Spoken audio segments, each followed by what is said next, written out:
Shalom saudara-saudaraku yang dikasihi Tuhan Yesus Kristus. Renungan hari ini mengambil tema awas salah jalan. Baiklah, sebelum kita mendengarkan firman Tuhan ini, mari terlebih dahulu kita berdoa. Bapa di surga, saat ini kami mau mendengarkan kebenaran firman-Mu. Sebab itu kami mohon kepadamu, berkatilah kami dan tolong kami untuk dapat mengerti dan memahami kebenaran-Mu dengan baik. Di dalam Kristus Yesus firman yang hidup kami berdoa. Amsal 3 ayat 5 dan 6. Ayat 5, percayalah kepada Tuhan dengan segenap hatimu dan janganlah bersandar kepada pengertianmu sendiri. Ayat 6, akuilah dia dalam segala lakumu, maka ia akan meluruskan jalanmu. Awas salah jalan. Saudara-saudari, ketika kita berpergian ke suatu tempat, hal yang pertama-tama kita perhatikan, saudaraku, adalah jalan atau arah kemana kaki kita ini harus melangkah. Tanpa adanya jalan, kita tidak akan pernah bisa mencapai tempat yang hendak kita tuju. Kalau salah jalan atau arah rambu jalannya keliru, itu akan berakibat fatal. Jangankan mengantarkan kita kepada tujuan, sebaliknya malah kita tersesat dan menempuh jalan yang tidak seharusnya. Amsal 14 ayat 12 mengatakan ada jalan yang disangka orang lurus, tetapi ujungnya menuju maut. Jadi untuk mencapai suatu tujuan, kita memerlukan jalan yang benar. Selain itu, kita juga membutuhkan panduan, misalnya peta atau kompas atau juga arahan agar kita tidak salah langkah. Adapun jalan atau panduan yang benar itu adalah Tuhan Yesus Kristus. Yohanes 14 ayat 6 mengatakan, akulah jalan dan kebenaran dan hidup. Tidak ada seorang pun yang datang kepada Bapa kalau tidak melalui aku. Dalam renungan kita kali ini, kita akan belajar dua hal utama yang harus kita lakukan agar tidak salah jalan. Hal yang pertama adalah percaya kepada Tuhan dengan segenap hati. Artinya kita mau mempercayakan seluruh totalitas hidup kita ini hanya kepada Tuhan. Ayat 5 dalam pembacaan kita tadi mengatakan, percayalah kepada Tuhan dengan segenap hatimu dan janganlah bersandar kepada pengertianmu sendiri. Ada pepatah berkata, apa yang kita percayai akan menentukan bagaimana sikap dan perilaku kita. Jika kita percaya dan mempercayakan hidup kita ini kepada uang yang merupakan kekayaan kita, dan kita menganggap uang itu atau kekayaan adalah segala-galanya dalam hidup ini, maka nasib dan keberadaan kita akan seperti uang yang fluktuasinya turun naik atau mengalami perubahan. Amsal 11 ayat 28 mengatakan, siapa mempercayakan diri kepada kekayaannya akan jatuh, tetapi orang yang benar akan tumbuh seperti daun muda. Kekayaan bisa hilang dalam sekejap mata, karena tiba-tiba ia bersayap lalu terbang ke angkasa seperti Raja Wali. Amsal 23 ayat 5. Siapa kita ini? Yesaya 2 ayat 22 mengatakan bahwa manusia itu tidak lebih daripada embusan nafas, dan sebagai apakah kita dapat dianggap? Namun saya mengatakan, bila kita percaya kepada Tuhan Yesus Kristus, keberadaan kita akan seperti batu karang yang tidak mudah digoyahkan dan diombak-ambingkan oleh gelombang dan badai tofan kehidupan ini. Perintah untuk percaya kepada Tuhan dengan segenap hati dalam ayat yang kelima ini menunjuk pada dua aspek yang saling berkaitan. Pertama, sikap mempercayakan diri sepenuhnya kepada Tuhan, bukan kepada pengertian kita sendiri. Dan yang kedua, pengenalan seutuhnya akan keberadaan Tuhan yang Maha kuasa, serta keberadaan diri sendiri sebagai pribadi yang penuh dengan kelemahan. Dua aspek tersebut yaitu kemahakuasaan Allah dan kelemahan kita.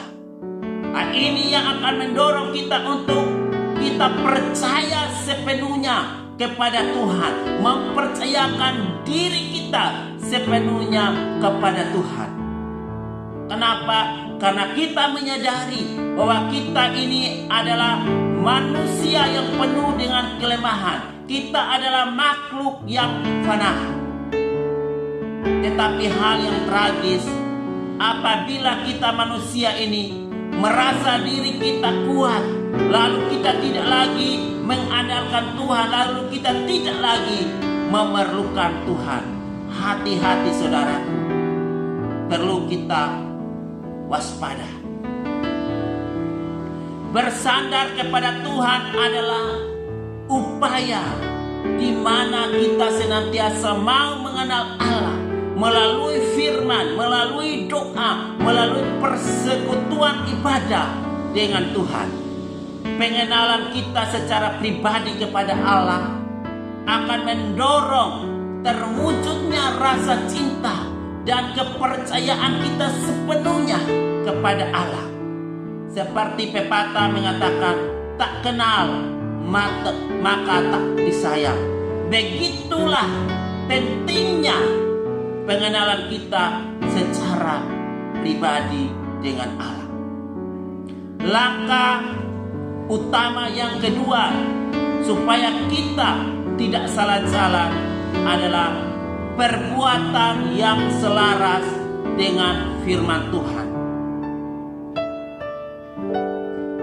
Ayat yang ke-6, di mana kita mau mengakui Tuhan di dalam setiap laku dan tindakan kita hari lepas hari. Pengakuan sepenuhnya kepada Allah selalu berhubungan dengan perbuatan sehari-hari yang selaras dengan firman Allah. Tahukah kita bahwa setan juga percaya kepada Allah, tetapi setan tidak taat akan firman Allah. Dalam Yakobus 2 ayat yang ke-9. Setiap saat saudaraku ada berbagai pilihan yang seakan-akan lurus tetapi bisa membuat kita tersesat atau bahkan berujung pada maut. Ada banyak ajaran yang seolah-olah terlihat benar, tetapi sebenarnya saudaraku menyesatkan. Salah satu aliran baru menyatakan kita mendapat hasil sejauh perbuatan kita. Ini seolah-olah terlihat benar, tapi keyakinan itu bertumpu pada pernyataan bahwa manusialah pusat dari segala sesuatu dan bukan Tuhan. Tidakkah mereka ini mempertimbangkan bahwa manusia dan segala yang ada di jagat raya ini punya Tuhan Sang Pencipta? Sesuatu yang terlihat benar saudaraku, sekalipun belum tentu lurus, itu kenyataannya yang dilakukan oleh sekte atau ajaran ini. Bagaimana kita bisa membedakan apa yang benar dan apa yang menyesatkan, apa yang lurus dan mana yang bengkok? Saya mau katakan, Tuhan yang kita sembah tidaklah melepaskan kita ke dunia yang buas ini saudaraku, tanpa bekal atau sesuatu yang disediakan untuk digunakan dalam perjalanan.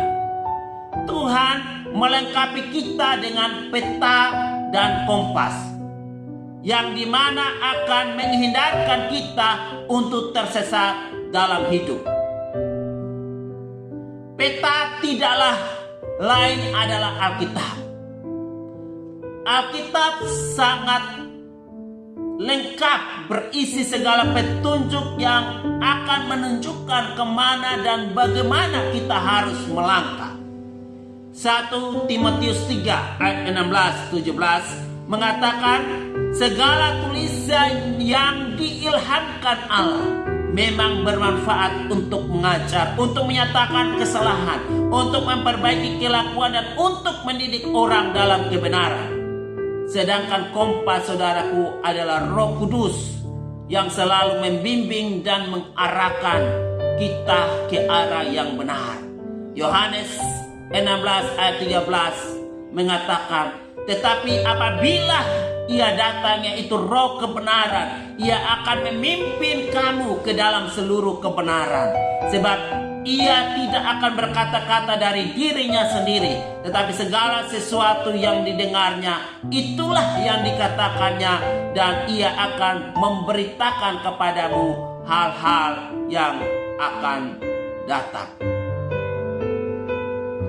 Jika kita mengesampingkan Alkitab dan menolak kehadiran Roh Kudus dalam diri kita, maka kita tidak akan bisa melihat dengan jelas dan dapat tersesat pada jalan bengkok yang menuju maut. Hidup kita akan selalu disibuki keraguan, ketakutan, dan ketidakpastian dalam segala hal. Ketika dalam perjalanan kita butuh yang namanya peta dan kompas. Demikian pula dalam mengarungi hidup kita butuh tuntunan Alkitab dan Roh Kudus agar kita tidak sampai salah langkah. Sebab itu saya mengajak kita, mari kita memberikan diri kita sepenuhnya untuk dibimbing oleh Roh Kudus. Tetaplah bertekun dalam mempelajari setiap firman Tuhan, sehingga kita ini tidak dapat lagi disesatkan. Jangan menyimpang dari firman Tuhan. Jangan mengandalkan kemampuan berpikir kita untuk dapat mencapai impian, karena Allah mampu menghancurkan semuanya dengan mudah. Dan jangan juga mengandalkan kuasa gelap, perdukunan, dan lain sebagainya. Karena itu sama dengan melawan Tuhan, memberontak kepada Tuhan, tidak lagi menjadikan Tuhan segala-galanya di dalam kehidupan kita. Bila sudah melangkah ke sana, saudaraku, kembalilah dan memohon pengampunan dan pemulihan dari Tuhan Yesus Kristus. Putuskan hubungan dengan si jahat, putuskan hubungan dengan iblis. Mari percayai Tuhan dengan segenap hati dan selaraskan hidup kita dengan firman Tuhan. Maka dengan demikian masa depan kita akan menjadi masa depan yang indah. Masa depan kita akan menjadi masa depan yang cerah dalam tangan dan rencananya Tuhan. Menjadi pertanyaan kita, lalu bagaimana jika kita sudah bertekad penuh tetapi masih juga sering gagal? Tuhan mengajak kita untuk kita mengandalkannya. Firman Tuhan yang kita baca tadi mengatakan, akuilah dia dalam segala lakumu, maka ia akan meluruskan jalanmu. Mengakui Tuhan dalam segala perbuatan kita artinya kita mau berjalan bersama dengan Tuhan, mengingat Tuhan dalam segala yang kita lakukan, maka Tuhan sendiri akan meluruskan jalan kita. Bagaimana dengan bayi yang baru berjalan? Bisakah berjalan lurus apabila ia melakukannya sendiri dengan kemampuannya? Jawaban saya tentu sulit. Tetapi ketika orang tuanya memegang tangannya dan mengajarinya berjalan, saya percaya bayi itu pun akan sampai kepada saat di mana ia bisa berjalan dengan baik dan lurus tanpa terjatuh lagi. Seperti itu pula Tuhan yang kita sembah dalam Kristus. Dia Tuhan siap membantu mengatasi kelemahan kita, sehingga kita mampu berjalan lurus untuk seterusnya. Dia Tuhan ingin agar kita selalu ingat kepadanya dan selalu menyertakan Tuhan dalam segala sesuatu yang kita perbuat. Jika kita mau memutuskan untuk taat dan mengakuinya dalam kehidupan kita, maka Tuhan akan bekerja untuk menjaga dan melindungi kita. Jika ada di antara kita yang masih sulit lepas dari hal-hal yang buruk, mulai hari ini saya mengatakan, mari kita mengandalkan Tuhan.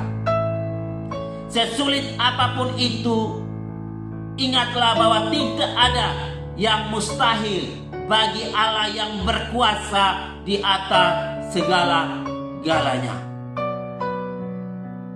Di akhir dari renungan saya kali ini, saya mengajak kita untuk belajar percaya dengan sungguh kepada Tuhan kita Yesus Kristus, bahwa Dia yang mengatur hidup dan masa depan kita. Sebab itu, mari kita bawa setiap pergumulan kita kepada Tuhan Yesus.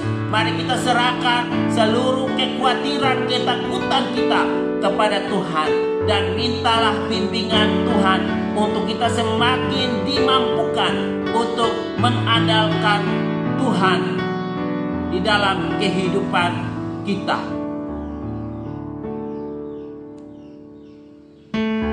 Menangislah dalam doa-doa yang terus disampaikan kepada Allah, karena setiap doa dan tetesan air mata akan diperhitungkan oleh Yesus, di mana air mata itu akan diubah menjadi jawaban yang mengagumkan.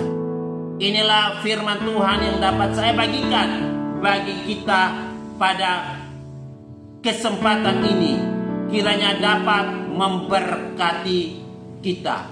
Tuhan Yesus memberkati. Mari kita menutupnya di dalam doa. Tuhan Yesus, kami mengucap syukur karena Engkau boleh memberkati kami dengan kebenaran firman-Mu. Sebab itu ajar kami untuk melakukan 2 poin utama yang disampaikan, supaya kami tidak tersesat atau salah jalan, dengan kami mempercayai Engkau dengan sepenuh hati kami, dan perbuatan kami juga Tuhan harus diselaraskan dengan Engkau. Tolong kami, mampukan kami untuk kami dapat melakukan itu di dalam kehidupan kami hari lepas hari. Hanya di dalam nama Tuhan Yesus Kristus kami berdoa. Amin.